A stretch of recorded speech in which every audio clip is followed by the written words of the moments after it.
Hi everybody, Yarn Fairy here. Wanted to share with you how to make gloves and sleeves in the round magic loop. I have a really simple technique that I enjoy that is fast, effective, and when you're done, you're done. It's so nice to be able to finish right away. So what I'm doing here is casting on for the second one. I already showed you the first one. We're just going to cast on a few so that I can work around and share with you how it's done. I'm not really considering how many stitches I've got on each needle. What you do is you cast on, your tails are on the left hand side, and all you do is scoot them over to the other side, and then you can split them so that half are on the needle and half are on the cable, and the other one is just dangling over here, not working, just idling, sitting there. A problem that I have with it is sometimes I'll use the tail instead of the working yarn, so I like to weave in the tail fairly soon, but I'll show you that later. So what you do is you just work the first stitch and snuggle it up real tight so that there's no ladder on the side. And you want to do that. Excuse my voice, I have chronic laryngitis. It's kind of hard to make videos. You want to do that on every place where you have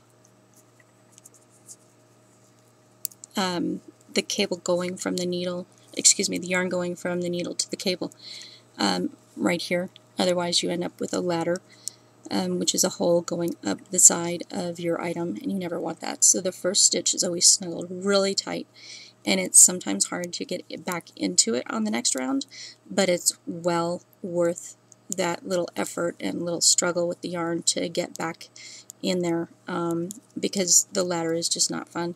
And just like for my socks, you pull on this end and it snuggles that up. Okay, so now we're going to work the second. You have the first one here, and now this is the second who was lazing around on the beach. He's going to come back into play, and again, here's the tail. I don't want to work with that. I want to work with the one coming from the inside and outside of my ball of yarn. That's how we work, 2 at a time, so that we know we're going to have exactly the right amount of yarn. Snuggle the first stitch. Yeah, you don't have to make 2 little balls. You can just work from the inside and the outside, and then it's a perfect ending every time. You don't have to worry about winding it off and weighing it and trying to get an exact half to work from.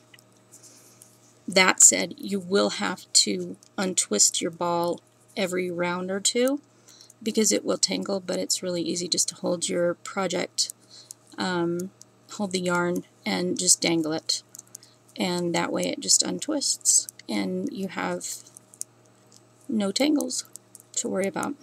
See, here's this guy again, and here's that long thing that will cinch itself up by row 2 or 3. You'll be able to see that it's all cinched up and gone. And there's that tail again. A little bothersome, but he will disappear too. You just continue working around and around. Pull on this loop and it slides it all down so that your new working needle is ready to work. Find the tail, find the end coming from the ball, and continue around. And see that long strand? It's gone already. I don't know where it goes. It just kind of disappears. And then here we have the tail. Now would probably be a good time to weave it in. What I do is I try to make this look like the rest of the cast on. So I'll pull it up through this hole right here.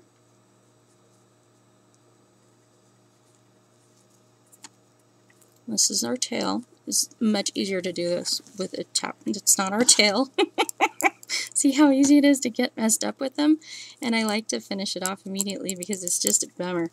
So anyway, this guy will come up through this hole and make a loop just like the cast-on stitches, so that he looks just like everybody else. Then you come back down right here, and it makes a perfect edge, and it looks just like everything else. Anyway, there's a wee itty bitty, I don't even think these are big enough for baby's feet, but that's the cast-on that's used in my gloves and my sleeves. Next video, we'll share increases.